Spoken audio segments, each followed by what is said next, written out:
오늘은 고난 중에 드리는 다윗의 기도의 말씀의 제목을 가지고 함께 말씀을 증거하도록 하겠습니다. 여러분들께서는 아침에 기도를 드릴 때에 어떠한 기도를 드리십니까? 감사의 기도를 드리십니까? 아니면 간구의 기도를 드리십니까? 유대인들은 매주 아침마다 드리는 기도에서 시편 6편의 1절로 3절까지의 말씀을 인용한다고 합니다. 여호와여, 주의 분으로 나를 견책하지 마옵시며 주의 진노로 나를 징계하지 마옵소서. 여호와여, 내가 수척하였사오니 긍휼히 여기소서. 여호와여, 나의 뼈가 떨려오니 나를 고치소서. 나의 영혼도 심히 떨리나이다. 여호와여, 어느 때까지니까. 이러한 기도를 드린다고 합니다. 이 오늘의 본문은 7편의 이 통의 시편 중에서 첫 번째 해당하는 시편으로서 다윗의 개인적인 시로서 종교개혁자 루터는 이 시를 육체와 영혼의 건강을 위한 회개의 시라고 표현하였습니다. 이 시에서 다윗은 하나님이 그를 버리셨다고 말하는 모든 사람들에게 자신이 느꼈던 육체의 고통과 영혼의 고민을 하나님께 토로하고 있습니다. 그래서 다윗은 자신이 거의 죽음 직전의 상황에 처해 있음에도 불구하고 자신의 구원을 위해서 열렬히 기도하였고, 하나님께서 나의 기도를 들으시고 반드시 자신을 건져내실 것이라는 믿음으로 오늘의 기도를 드렸던 것입니다. 먼저 고난에 대한 탄식을 함께 살펴보도록 하겠는데, 오늘 말씀에서 다윗은 그의 인생에서 절망적인 자신의 상태에 대해서 하나님께 고민하고 있습니다. 2절 말씀입니다. 여호와여, 내가 수척하였사오니 내게 은혜를 베푸소서. 여호와여, 나의 뼈가 떨리오니 나를 고치소서. 다윗은 그의 건강을 먼저 잃어버렸습니다. 무슨 사정 때문인지, 그리고 어떠한 병이 정확히 나오진 않지만 다윗은 상상하지 못할 정도의 역경을 통하여서 그의 신체가, 그의 육체가 매우 쇠약해졌다는 것을 본문 2절 말씀에 기록하고 있습니다. 먼저 그는 자신의 육체를 통하여서 수척해졌다고 고백하고 있습니다.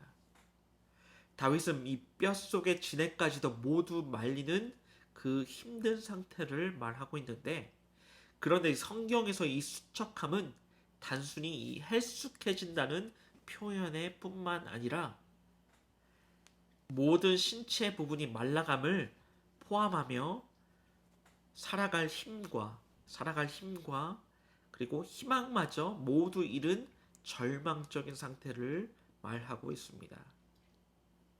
이 뼈가 떨리는 정도의 고통이 얼만큼이신지 상상이나 해보셨습니까?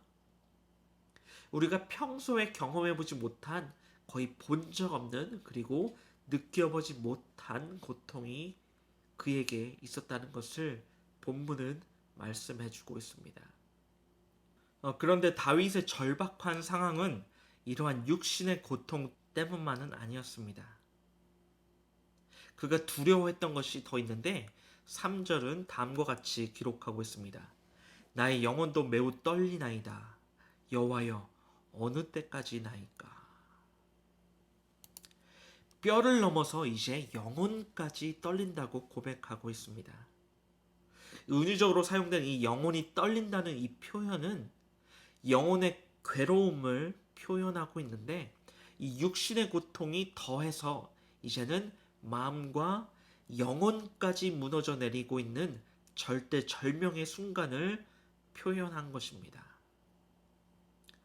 이러한 고통이 너무나도 극심하고 너무도 길게 느껴졌기 때문에 이 하나님과의 관계마저도 단절될까 이 두려운 마음에서 여호와여, 어느 때까지니까, 이렇게 표현을 하고 있다는 것입니다.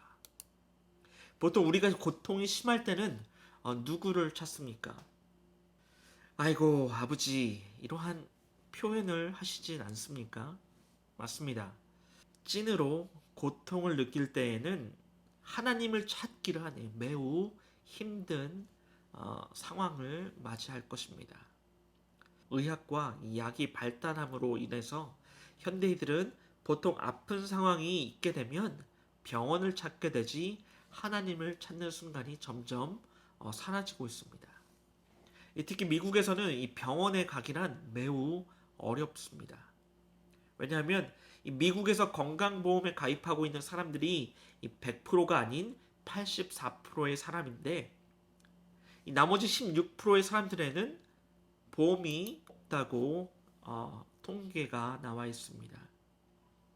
보험에 가입하지 않는 것은 현재 법으로 금지하고 있지만 저는 건강보험이 아니라 이 페널티를 내지 않는 이 면책보험에 가입하고 있습니다.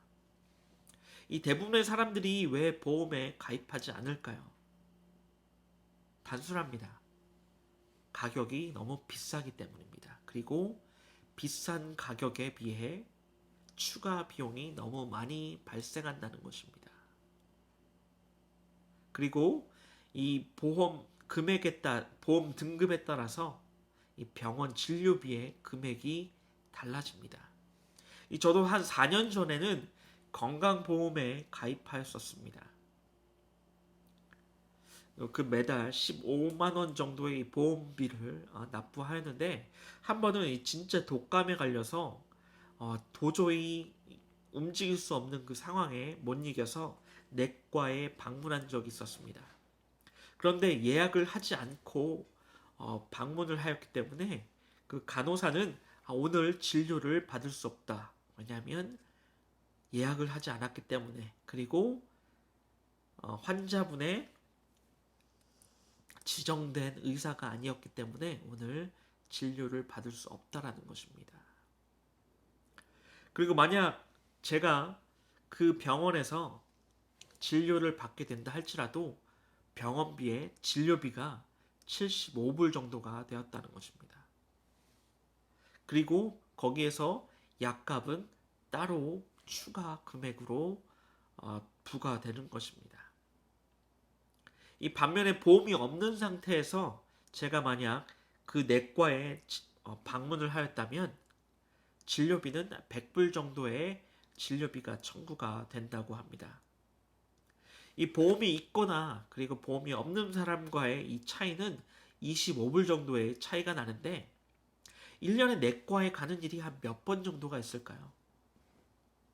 환절기를 제외한 나머지 1년에 한 번에서 두 번 정도의 방문을 할 수 있을까 말까 하는 통계가 나오게 됩니다.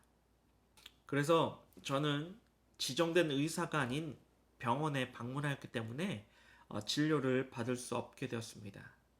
이 아픈 것도 서러운데 이 진료가 안 된다는 말에 상처가 받은 나머지 저는 편의점에 들른 후에 약을 사가지고 이틀 정도 복용한 후 이 독감을 이겨낸 적이 있었습니다.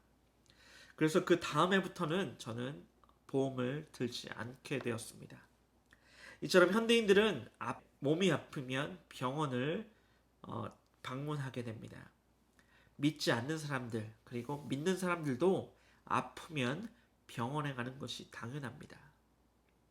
하지만 병원에 가기 전까지의 과정을 우리가 살펴볼 때에 먼저 하나님을 찾는 기도가 있는가 아니면 하나님께 드리는 기도가 없이 하나님께 드리는 기도 없이 병원을 찾는가 이러한 차이점이 있어야 할 줄로 믿습니다. 오늘 본문에서 다윗은 왜 이렇게까지 고통스러워하는가에 대해서 정확히 밝혀내고 있지 않습니다. 다만 이 1절 말씀에 주의 분노가 그 주의 진노가 그를 책망하고 징계하고 있기 때문이라고 고백할 뿐입니다. 그러나 우리가 여기서 아주 조심스럽게 유추할 수 있는 부분은 어떤 죄에 이러한 것이라고 볼 수는 없지만 우리가 말하기 조심스럽고 그가 하나님으로부터 징계를 받았던 이 죄의 특성들로 추측해 본다면 자신의 욕심에 기인한 죄였다는 것을 짐작할 수 있다는 것입니다. 우리는 알 수 없지만 다윗은 본인이 왜 이러한 고통이 있어야 하는지를 누구보다도 더 잘 알았을 것입니다. 이러한 고난에 자신이 있어야 함을 인정하기 때문에 그는 다른 한편으로서 하나님과의 관계를 의지하고 또한 자신의 죄를 하나님께 호소하고 있다는 것입니다. 이 4절 말씀입니다. 여호와여 돌아와 나의 영혼을 건지시며 주의 사랑으로 나를 구원하소서. 다윗은 하나님과의 사랑과 그리고 자비에 기인했을 때에 자기 자신을 건전해 달라고 고백하고 있습니다. 여기서 사용된 이 사랑은 히브리어 단어로 헤세드라고 합니다. 헤세드의 뜻은 긍휼을 의미하기도 하는데 언약적인 사랑을 의미하기도 합니다. 이 언약 그리고 계약은 이 관계가 틀어졌다고 해서 깰 수 있는 부분이 아닌 것입니다. 이 하나님의 언약적 사랑은 하나님이 다윗을 미워한다 한들 깰 수 있는 언약이 아니었던 것입니다. 이러한 사랑의 계약에 따라서 이 자비의 언약에 의거해서 내게 돌아와 나의 영혼을 건져 구원하소서 이렇게 하나님께 절실히 요청하였다는 것입니다. 그의 간청의 이유는 죽은 후에는 주를 기억하지 못하고 수올에서 즉 지옥에서 죽게 감사할 수 없기 때문이라고 본문 5절은 기록하고 있습니다.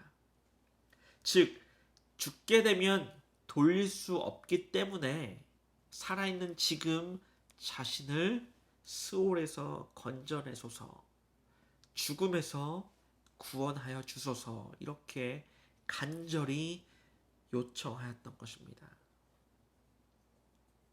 이러한 다윗의 고통으로 인해서 다윗은 참 많이도 울게 되었습니다. 울다 지쳐 쓰러지고 그렇게 누운 잠자리는 멈추지 않는 눈물바다가 되었다고 고백하고 있습니다.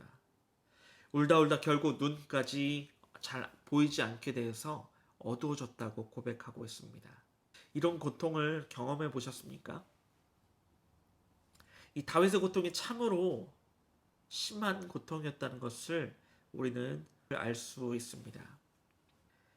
고통의 벽 앞에서 눈물밖에 흘릴 수 없는 다윗은 8절 시작으로 인해서 반전의 고백을 하나님께 드리고 있습니다. 지금까지 그의 몸 상태가 공고한 상태였다면 다음으로 8절 이후의 말씀은 다윗이 탄원이 확신에 찬 고백으로 그리고 자신의 상황을 반전시키는 고백을 하고 있다는 것입니다.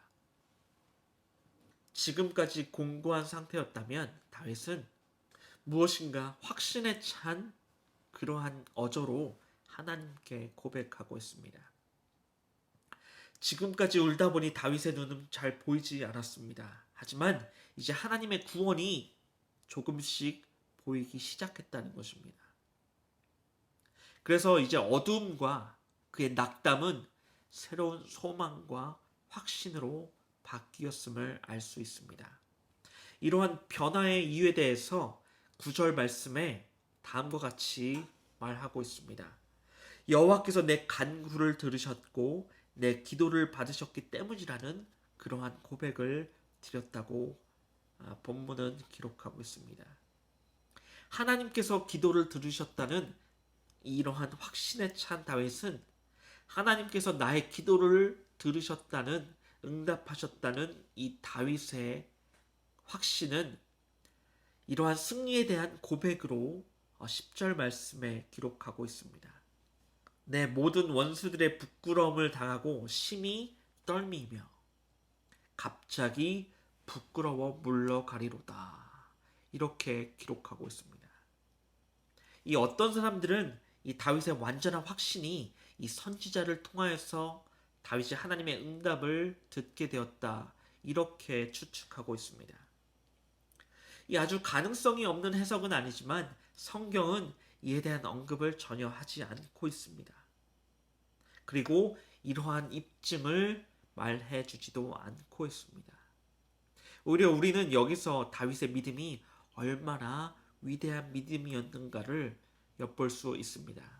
그는 비록 환경이 당장 변하진 않았지만 하나님께서 자신을 구원해 주실 것이라는 확신이 있었으며, 혹시 지금 아니라면 죽음 이후에라도 하나님께서 모든 원수들에 대해서 부끄러움을 당하게 할 것이라는 것을 확신이 있었던 것입니다.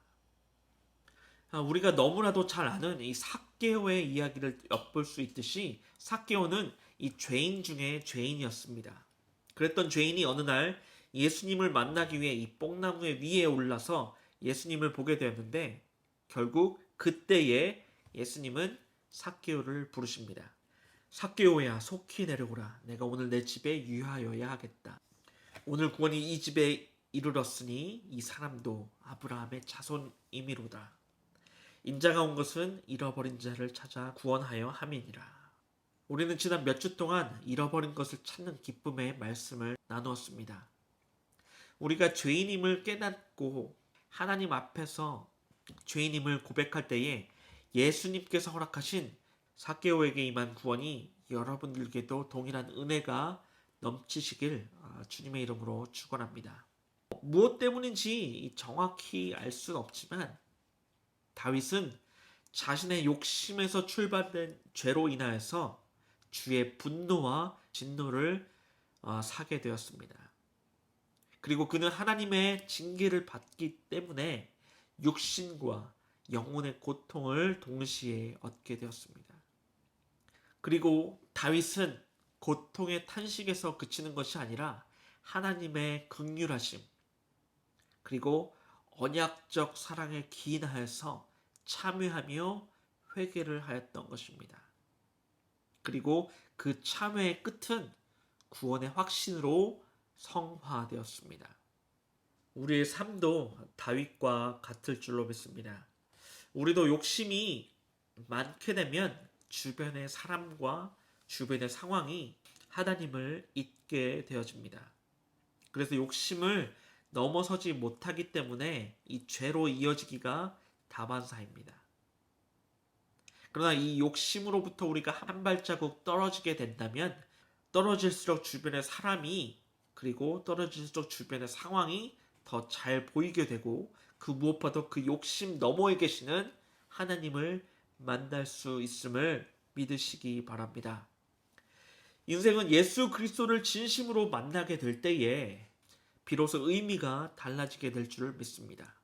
이 성경에 나온 인물로 이 최대 장수한 사람은 969세를 살았던 무두셀라입니다. 그의 삶은 노아의 홍수 때와 이 같은 시대의 인물이었습니다. 아마도 이 홍수가 아니었다면 더 오랜 기간을 살았을 것입니다. 하지만 이 무두셀라는 노아와 같은 의인이 아니었기 때문에 하나님께서는 그의 삶을 969세에 거두셨던 것입니다. 사울은 예수님을 만나기 전까지 이 세상 사람들의 눈에 그 누구보다도 부러울 것이 없던 사람 중에 한 명이었습니다. 빌립보서 3장 5절로 6절 말씀에 내가 8일 만에 할례를 받고 이스라엘의 족속이요 베냐민의 지파요 히브리인 중에 히브리인이요 율법으로는 바리새인이요 열심으로는 교회를 핍박하고 율법의 의로는 흠이 없는 자로라, 이렇게 고백하고 있습니다. 하지만 이랬던 사울이 주님을 만나고서 그가 자랑했던 모든 것들이 아무것도 소용이 없음을 깨닫게 됩니다. 그러나 무엇이든지 내게 유익하던 것을 내가 그리스도를 위하여 다 해로 여길 뿐더러 또한 모든 것을 해로 여김은 내 주 그리스도를 예수를 아는 지식이 가장 고상함을 인함이라. 내가 그를 위하여 모든 것을 잃어버리고 배설물로 여김은 그리스도를 얻고 그 안에서 발견되려 함이니 내가 가진 의는 율법에서 난 것이 아니요 오직 그리스도를 믿음으로 말미암은 것이니 곧 믿음으로 말미암은 것이니 곧 믿음으로 하나님께로 난 의라.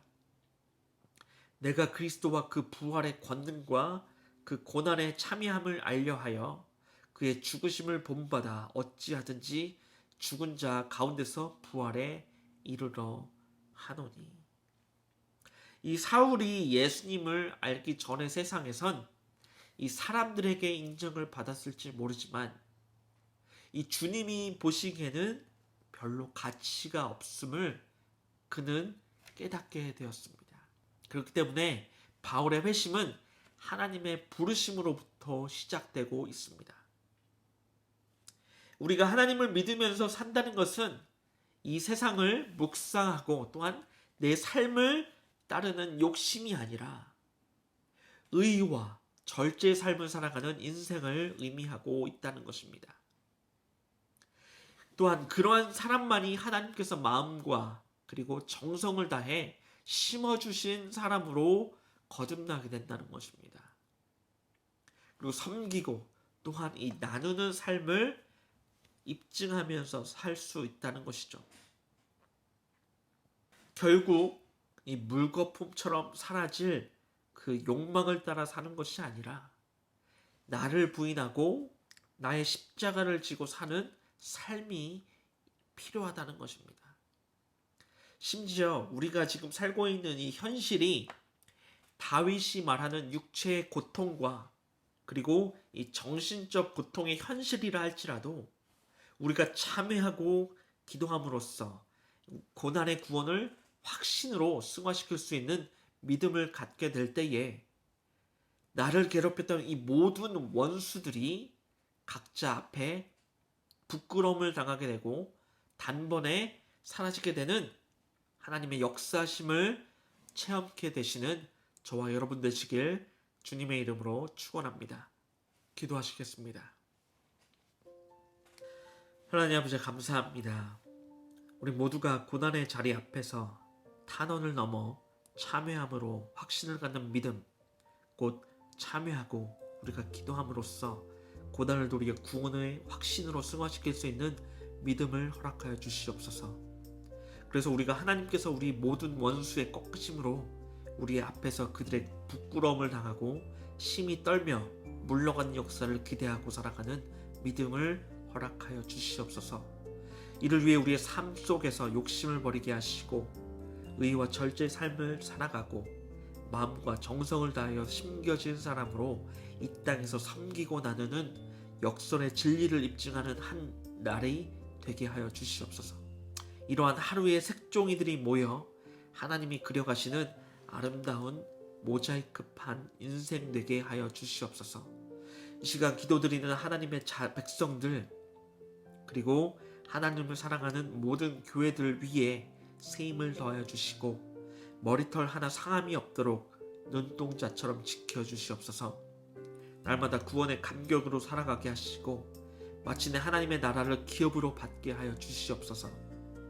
또한 보이지 않는 여러 곳에서 묵묵히 섬기는 손길들을 기억하시고 그들의 영과 육이 모두 강건해지는 복을 허락하여 주시옵소서.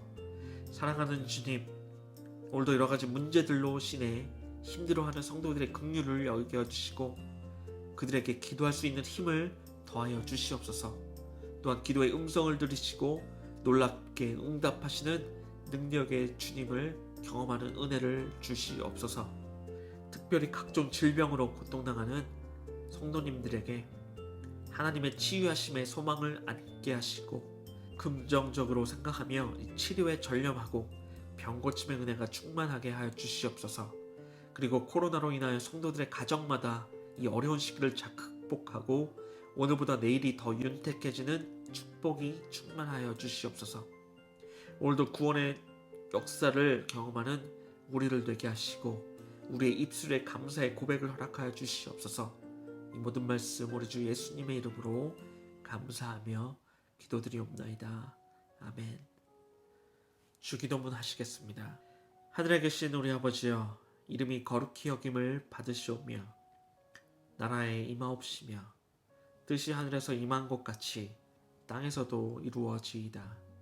오늘날 우리에게 일용할 양식을 주옵시고 우리가 우리에게 죄 지은 자를 용서하여 준 것 같이 우리의 죄를 사하여 주시고 우리를 시험에 들게 하지 마옵시고 다만 악에서 구하옵소서. 대개 나라와 권세와 영광이 아버지께 영원히 있사옵나이다. 아멘.